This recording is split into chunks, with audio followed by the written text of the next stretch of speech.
누가 먼저 하시겠습니까? 이용주 의원님 먼저 하시겠습니까? 예. 간단히 하겠습니다. 자, 이유정 의원님. 오늘 아침 10시부터 지금까지 긴 시간 동안 많이 수고를 하셨습니다. 이 청문회가 뭐 어차피 1시간 이내에 끝나지 않겠습니까? 끝나면은 대통령께서 어느 시점에서 임명할지 모르겠으나 임명 절차만 남아있는 걸로 보이는데, 제가 아침부터 지금까지 하는 청문회 과정 중에 후보자한테 굉장히 아쉬운 부분이 있다는 점을 말씀드리고 싶습니다. 어떤 부분이냐면은 여러 의원들께서, 특히 저희 민주당 의원님께서 헌법재판소에 있는 여러 가지 사안, 현안 사안에 대해서 물어본 적들이 많이 있어요. 양심적 병역 거부라든지 기타 여러 가지 문제점 물어봤는데, 그때마다 하시는 답변의 내용이 이거예요. 헌법재판관 후보자로서 지금 말하기 적정하지 않다라고 말씀하시는데, 저는 오히려 그런 태도가 적절치 않아 보입니다. 오히려 당당하게, 왜냐하면 후보자가 되기 전이라 한다면은 이런 자리까지로 오기 위해서 그런 의견 표명을 유보할 필요가 있으나, 후보자가 어떤 의식을 갖고 있는지, 헌법적인 쟁점에 대해서 어떤 생각을 갖고 있는지가 명확히 알아야지만이 청문위원들이 그에 따라서 질문을 할 것이고, 또 그런 생각들을 국민들이 알지 않겠습니까? 자, 아마 헌법재판소 제도가 87년도 개헌에 따른 여러 가지 제도 중에 가장 정착되어 있고 세계적으로 잘 한국이 앞서 하고 있는 분야입니다. 특히 그것은 여러 헌법재판소 소장님들의 노력으로 이루어진 것이라고 봅니다. 그간에 여러 차례 여야 간의 정권 개최도 있었던 그 과정에서도 여러 헌법재판관들이 때로는 행정부의 권한을 견제하면서, 때로는 대통령의 권한을 견제하면서, 때로는 기업들의 권한을 견제하면서 지금까지 이뤄낸 성과라고 봅니다. 그렇다고 한다면 앞으로도 그런 자세를 지키기 위해서는 굉장한 용기가 필요한 것 같아요. 헌법재판관으로서는 좀 더 당당하게 의견을 개진하는 게 맞다고 생각을 합니다. 그것은 지금 후보자뿐만 아니라 만약에 헌법재판관으로 임명이 된다면은 그런 자세가 더욱더 필요하다. 비록 대통령께서 임명하는 몫으로 하는 헌법재판관이지만은 때로는 대통령의 권한을 견제하는 방향에서도 검토를 하시고, 때로는 행정부의 권한을 견제하는 방향에서도, 때로는 여당의 권한을 견제하는 방향에서도 볼 수 있어야 된다라고 봅니다. 특히 앞으로 있어서 헌법재판소가 약자, 사회적 약자, 소수자 약자를 지금까지 많이 보호해 왔습니다. 그런 성과의 속에서 국민들이 헌법재판소에 대해서는 다른 기관들보다 좀 더 너그러운 태도를 갖고 왔었습니다. 그렇다 한다면은 여성들에 대해서, 근로자나 노동자들에 대해서, 특히 현안에 되고 있는 양심적 병역 거부자들에 대해서라든지 장애인, 아동, 심지어 외국인, 심지어는 북한 주민들까지 포함해서라도 그들의 기본권이 지켜지도록, 기본권의 최후와 보루가 되도록 후보자께서 노력해 주셨으면 하는 당부의 말씀을 드립니다. 그러기 위해서는 모든 현안에 대해서 이제는 좀 당당하게 의견을 밝혀주셨으면 합니다. 자, 하나 묻겠습니다. 양심적 병역 거부 어떻게 하실 겁니까? 헌법재판관이 되신다면은 어떻게 하겠다고 속 시원하게 이야기 한번 해보세요. 지금 양심적 병역 거부에 대해서는 아까도 말씀드린 바와 같이 현재 사건 계류 중이고, 근데 양심적 병역 거부가 그 양심의 자유와 또 병역의 의무가 충돌하는 부분에 있어서 굉장히 국민적인 어떤 합의가 필요한 사안인 것은 분명합니다. 그래서 개인적으로는 거기에 대한 의견이 분명히 있습니다. 그런데 제가 헌법재판소에 가서 만약에 그 사건을 재판관으로서 다루게 되면 지금 이 자리에서 한 그러한 또 이야기들 때문에 공정성을 의심받을 수도 있고, 그러한 여러 점들을 고려해서 제가 정확하게 말씀 못 드리는 점은 좀 양해를 해주시기 바랍니다. 제가 다르게 물어볼게요. 후보자께서 2004년도에 양심적 병역 거부에 대한 공동 변호인단이 구성됐었는데, 그 변호사 75명 중에 한 명으로 함께 하셨죠? 맞습니까? 그때 예, 그 변호인단에 제가 참여했던 건 맞습니다. 지금도 그때의 생각과 같다 이렇게 보면 되겠죠? 개인적인 예, 생각은 그렇습니다. 그런 생각을 헌법재판관이 되더라도 잊지 마시고 예, 수고하셨습니다. 다음 우리 정성호 의원 차례인가요? 예, 존경하는 정성호 의원님 네. 질의해 주시기 바랍니다. 네, 경기도 양주 출신의 정성우 의원입니다. 이유정 후보자 늦게까지 굉장히 고생이 많습니다. 좀 자신감을 갖고 또 소신을 또 정직하고 좀 당당하게 이렇게 피력해 주기를 좀 다시 한번 더 당부드리겠습니다. 이 합의제 기관인 헌재는 아까 말씀드린 것처럼 대통령이 3명 임명하고 국회에서 3명 선출하고 대법원장이 3명 지명해서 구성됩니다. 네. 후보자 한 사람이 들어갔다고 해서 마치 대한민국의 헌법재판소하고 하루아침에 좌경화되는 것처럼 생각하는 분들이 많은 것 같아요. 헌법재판소가 과연 그 출범 이래 어느 특정 정당의 어떤 노선을 또는 이념을 지지했던 그런 분들이 들어갔다고 해갖고 그렇게 운영됐다는 소리 들어봤습니까? 그렇게 될 수 없는 기관입니다. 그렇게 될 수 없는 기관입니다. 이미 많은 역사적인 경험과 판례, 또 국민적인 관심, 또 다른 권력기관 상황의 견제, 또 균형 이런 과정을 통해 갖고서 이미 자리를 잡고 있습니다. 우리 후보자 자신도 물론 개인의 생각이 있겠지만은 개인의 가치관과 철학이 있겠지만 그 안에 들어가 갖고 다른 헌법 재판관들과 여러 가지 헌법적인 가치에 대한 논쟁이라든가 또 역사의 흐름이라든가 방향이라든가 또 이런 걸 같이 논의하면서 다른 견해를 가질 수도 있는 거 아니겠습니까? 그게? 예. 그게 헌법재판소입니다.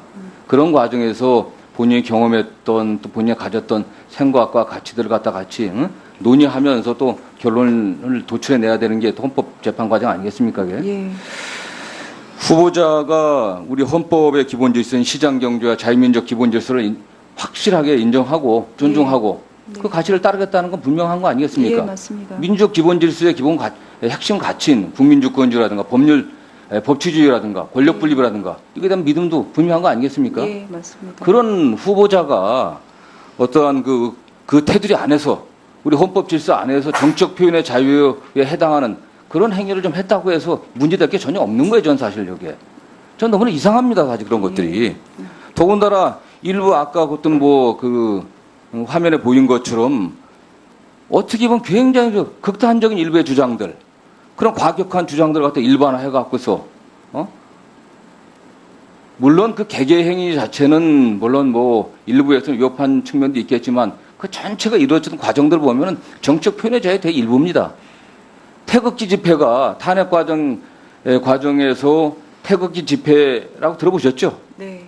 일관되게 탄핵 과정에서도 탄핵이 무효고 헌법재판소 구성 자체가 이 헌법재판소가 8명으로 판결하는 것 자체가 무효고 탄핵 결정 이후에도 지금까지 매주 토요일 날 탄핵 무효다 이렇게 시위하고 있는 거 알고 계시죠? 예. 보도 계속 나오고 있습니다. 네. 그럼 대한민국의 최고 헌법 기구인 헌법재판소의 결정을 갖다가 무효다, 탄핵 무효다 계속하는 게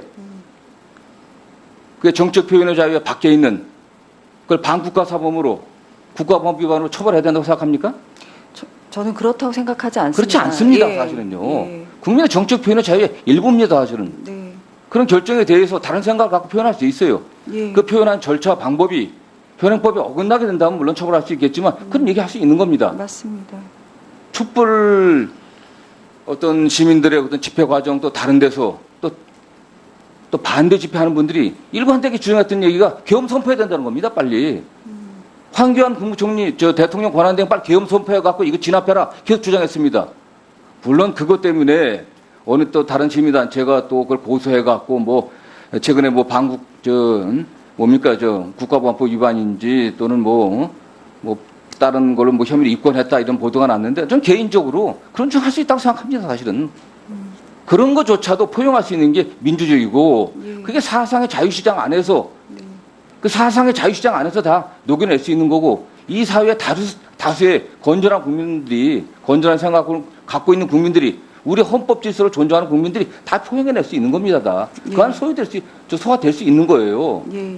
그래서 후보자가 좀 더 분명하게 그런 원칙을 갖고 좀 답변했으면 좋겠고 끝나는 과정이지만 예. 헌법재판관으로서도 그런 소신을 밝혀달라고 임명이 된 겁니다. 지명이 됐다고 저는 생각하고 네. 있고요. 예. 다만 증권 관련해서는 아무리 후보자가 변명한다고 하더라도 국민적 정서와는 좀 거리가 있다는 건 사실입니다. 사실은. 네. 물론 뭐 시장 경제 하에서 주식 투자를 통해 갖고 재산을 증식했다는 게 문제입니까 사실은?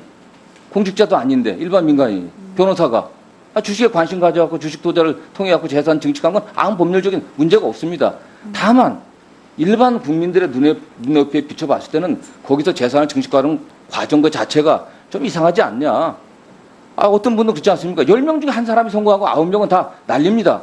그냥 10명 중에 한 면 지금 이 자리에서 한 그러한 또 이야기들 때문에 공정성을 의심받을 수도 있고 그러한 여러 점들을 고려해서 제가 정확하게 말씀 못 드리는 점은 좀 양해를 해주시기 그럼 바랍니다. 제가 다르게 물어볼게요. 후보자께서 2004년도에 양심적 병역 거부에 대한 공동 변호인단이 구성됐었는데 그 변호사 75명 중에 한 명으로 함께 하셨죠? 맞습니까? 그때 그 변호인단에 제가 참여했던 건 맞습니다. 지금도 그때의 생각과 같다 이렇게 보면 되겠죠? 개인적인 생각은 그렇습니다. 그런 생각을 재판관에 계셔라도 잊지 마시고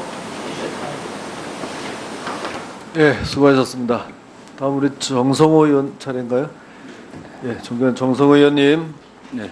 질의해 주시기 바랍니다. 네, 경기도 양주 출신의 정성우 의원입니다. 이유정 후보자 늦게까지 굉장히 고생이 많습니다. 좀 자신감을 갖고 또 소신을 또 정직하고 좀 당당하게 이렇게 피력해 주기를 좀 다시 한번 더 당부. 적정하지 않다라고 말씀하시는데 저는 오히려 그런 태도가 적절치 않아 보입니다. 오히려 당당하게 왜냐하면 후보자가 되기 전이라 한다면은 이런 자리까지 오기 위해서 그런 의견 표명을 유보할 필요가 있으나 후보자가 어떤 의식을 갖고 있는지 헌법적인 쟁점에 대해서 어떤 생각을 갖고 있는지가 명확히 알아야지만이 청문위원들이 그에 따라서 질문을 할 것이고 또 그런 생각들을 국민들이 알지 않겠습니까? 자, 아마 헌법재판소 제도가 87년도 개헌에 따른 여러 가지 제도 중에 가장 정착되어 있고 세계적으로 잘 한국이 앞서 하고 있는 분야입니다. 특히 그것은 여러 헌법재판소 소장님들의 노력으로 이루어진 것이라고 봅니다. 그간에 여러 차례 여야 간의 정권 개최도 있었던 그 과정에서도 여러 헌법재판관들이 때로는 행정부의 권한을 견제하면서 때로는 대통령의 권한. 누가 먼저 하시겠습니까? 이용주 의원님 먼저 하시겠습니까? 예. 간단히 하겠습니다. 자, 이유정 의원님. 오늘 아침 10시부터 지금까지 긴 시간 동안 많이 수고를 하셨습니다. 이 청문회가 어차피 1시간 이내에 끝나지 않겠습니까? 끝나면은 대통령께서 어느 시점에서 임명할지 모르겠으나 임명 절차만 남아있는 걸로 보이는데 제가 아침부터 지금까지 하는 청문회 과정 중에 후보자한테 굉장히 아쉬운 부분이 있다는 점을 말씀드리고 싶습니다. 어떤 부분이냐면은 여러 의원들께서 특히 저희 민주당 의원께서 헌법재판소에 있는 여러 가지 현안 사안에 대해서 물어본 적들이 많이 있어요. 양심적 병역 거부라든지 기타 여러 가지 문제점 물어봤는데 그때마다 하시는 답변의 내용이 이거예요. 헌법재판관 후보자로서 지금 말하기 적절을 견제하면서 때로는 기업들의 권한을 견제하면서 지금까지 이뤄낸 성과라고 봅니다. 그렇다고 한다면 앞으로도 그런 자세를 지키기 위해서는 굉장한 용기가 필요한 것 같아요.